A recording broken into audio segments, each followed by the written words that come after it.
గుంటూరులో ఎంఆర్పీఎస్ కార్యాలయ ప్రారంభోత్సవం ఘనంగా జరిగింది. స్థానిక రాజాగారి తోటలో ఏర్పాటు చేసిన రాష్ట్ర కార్యాలయాన్ని ఎంఆర్పీఎస్ జాతీయ వ్యవస్థాపక అధ్యక్షుడు ఉసురుపాటి బ్రహ్మయ్య మాదిగ ముఖ్య అతిథిగా హాజరై ప్రారంభించారు. ఎస్సీ వర్గీకరణ ఉద్యమాన్ని మరింత ఉధృతం చేసే సమయం ఆసన్నమైందని ఆయన తెలిపారు. దళిత క్రైస్తవులకు ఎస్సీ హోదా తొలగించడం దుర్మార్గం అని అన్నారు. ఇందులో భాగంగా ఈ నెల 20వ తేదీన బ్రాడీపేట ఎల్ఈఎం స్కూల్ గ్రౌండ్లో జరిగే సదస్సులో అందరూ పాల్గొని విజయవంతం చేయాలన్నారు. ఈ కార్యక్రమంలో ఎంఆర్పీఎస్ నాయకులు ఏటుకూరి విజయ్ కుమార్, కొమ్మూరి గరటయ్య, సురేష్ బాబు, సుధాకర్, జయరావు తదితరులు పాల్గొన్నారు.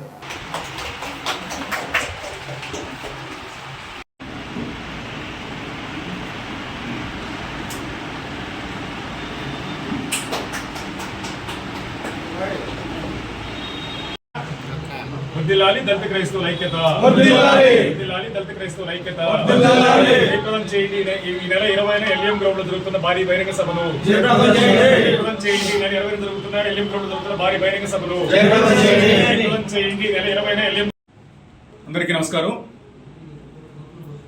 ఈరోజు మాదిగ రిజర్వేషన్ పోరాట సమితి రాష్ట్ర కార్యాలయాన్ని మార్కెట్ సెంటర్ కు దగ్గరగా ఉన్న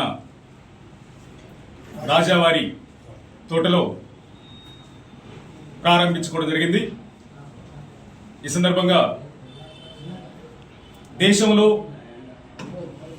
దళితుల పట్ల, దళిత క్రైస్తవుల పట్ల పాలక వర్గాల మారుతున్న వైఖరికి నిరసనగా ఓ బలమైనటువంటి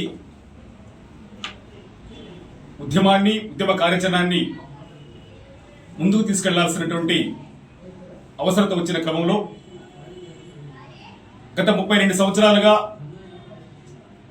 మాదిగలంగా బాబాసాహెబ్ అంబేద్కర్ ఇచ్చినటువంటి రిజర్వేషన్లను 15% రిజర్వేషన్ల జనాభా తమాషా ప్రకారం ఎవరి వాటా వాళ్ళకి దక్కాలని చేసినటువంటి పోరాటం కడకు లక్ష్యాన్ని చేరుకొని సుప్రీంకోర్టు తీర్పు ద్వారా ప్రధానంగా ఆంధ్ర, తెలంగాణ రాష్ట్రాల్లో వర్గీకరణ ముందుకొస్తున్న సందర్భంలో ఈరోజు సమాజంలో దళితుల మీద జరుగుతున్న దాడులు, ప్రత్యేకంగా దళిత క్రైస్తవులకు వచ్చినటువంటి ఓ పెను ప్రమాదాన్ని నుంచి దళితులను, దళిత క్రైస్తవులను కాపాడుకోవాల్సినటువంటి నైతిక బాధ్యత ఉండబడిన సందర్భంలో గుంటూరు కేంద్రంగా ప్రధానంగా ఆంధ్ర రాష్ట్రంలో జరుగుతున్నటువంటి పరిణామాలని దళిత క్రైస్తవులకు అండగా, దళిత ముస్లింలకు, సమాజంలో ఉండబడినటువంటి అన్ని వర్గాల ప్రజలకు అండగా నిలబడటం కోసం ఈరోజు మా సోదరుడు ఏటుకూరి విజయ్ కుమార్ గారి ఆధ్వర్యంలో ఈ కార్యాలయాన్ని ఏర్పాటు చేసుకొని ముందుకు పోతా ఉన్నాం. అదేవిధంగా ఈ నెల 20న దళితులు క్రైస్తవ మతంలోకి మారితే ఎస్సీ హోదా రద్దవుతుందని చెప్పని సుప్రీంకోర్టు ఇచ్చినటువంటి తీర్పును నిరసిస్తూ ఈ నెల 20న ఎల్ఈఎం గ్రౌండ్స్ లో భారీ బహిరంగ సభను ఎంఆర్పీఎస్ మరియు దళిత ప్రజా సంఘాలు, క్రైస్తవ సంఘాల ఆధ్వర్యంలో నిర్వహించడం జరుగుతూ ఉంది.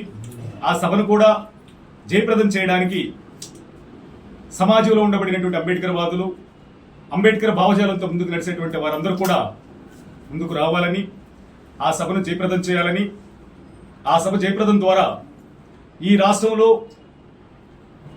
దళిత క్రైస్తవులను కాపాడుకునే బాధ్యత బాబాసాహెబ్ అంబేద్కర్ స్ఫూర్తితో ఉండబడినటువంటి అందరిదిగా భావించాలని చెప్పని మేము కోరుకుంటూ రేపు 20 జరిగేటువంటి కార్యక్రమాన్ని విజయవంతంగా పూర్తి చేయడం కోసం, జయప్రదం చేయడం కోసం ఎంఆర్పీ శ్రేణులు సర్వసన్నద్ధంగా ముందుకు పోతూ కార్యక్రమాన్ని ముందుకు తీసుకెళ్తున్న విషయాన్ని మేము గుర్తు చేస్తా ఉన్నాం. అదేవిధంగా మరొక్కసారి 20వ తారీఖు జరిగేటువంటి సభను జయప్రదం చేయడం కోసం, దళిత క్రైస్తవులకు అండగా నిలబడటం కోసం సమాజంలో ఉండబడినటువంటి అందరినీ కూడా మమేకం చేయాల్సిన బాధ్యత ఉందన్న విషయాన్ని కూడా గుర్తు చేసుకుంటూ అందరూ కూడా హాజరు కావాలని కోరుతున్నాం. అదేవిధంగా ఆ కార్యక్రమానికి గౌరవ పెద్దలు